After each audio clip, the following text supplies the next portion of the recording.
Now let's turn from a failure to a success story, one that heralds a bright future. The US has finally got its first female Navy chief, Admiral Lisa Franchetti.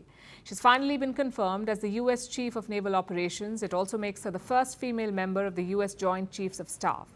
That's the top military advisory body in America. Now, Fanchetti has broken the military's almost bulletproof glass ceiling. She will serve as an example to women everywhere. The road to the top for Fanchetti was complicated, lately more because of politics than blatant sexism. But she finally got the top job yesterday. Our next report looks at her journey and the state of women in the armed forces. This is Admiral Lisa Franchetti, America's new Chief of Naval Staff, who was appointed just yesterday. Admiral Franchetti has served in the US Navy for 38 years and has held multiple commands over the years. Before becoming Naval Chief, she was the Vice Chief for over a year.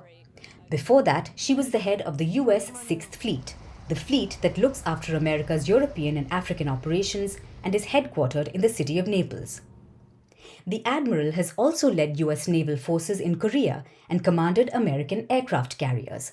So she clearly knows everything there is to know about the US Navy. But her appointment to the top post was on hold. US President Joe Biden nominated her in August.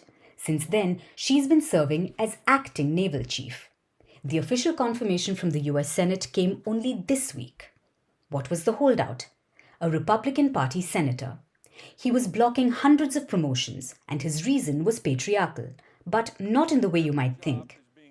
The senator was stalling military promotions to push an agenda against abortion. He wants the US military to scrap a policy where they pay for service members who travel for abortion. He wanted it scrapped. And in this way, the need to control a woman's body ended up delaying the appointment of America's first woman naval chief. Talk about killing two birds with one regressive stone. But this senator was defeated yesterday.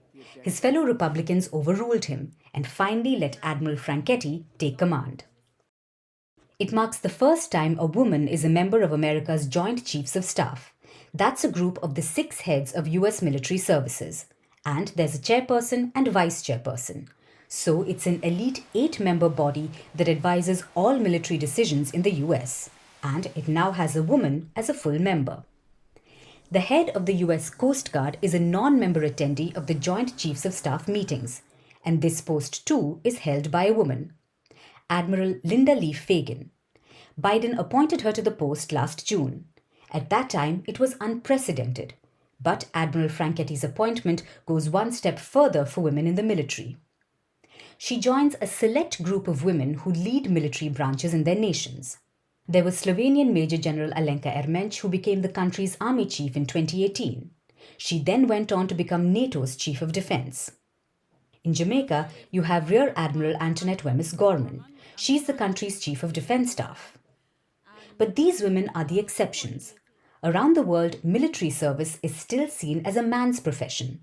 Most countries didn't allow women to officially join the military till the 1940s, and even then, it was mostly as medical professionals.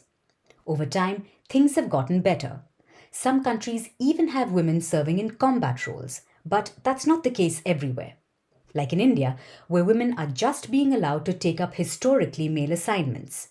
In January, Captain Shiva Chauhan became the first woman to be deployed to India's Siachen Glacier. It's a sensitive border region near India's de facto border with Pakistan. Then, there's the Indian Air Force's Group Captain Shaliza Dhami.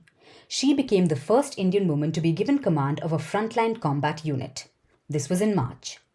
These are small but important steps, and we have a long way to go when it comes to having women in the forces, because people tend to forget that women have always been on the front lines. India itself has numerous examples, from the Maratha queen Ahilyabai Holkar, who fought rebels on the battlefield, to the Rani of Jhansi Lakshmibai, who fought the British, and then the members of the platoon that bore her name, the Rani of Jhansi Regiment in Subhash Chandra Bose's Indian National Army or Azad Hind Fauj. Women have always fought in times of war in India and the world over.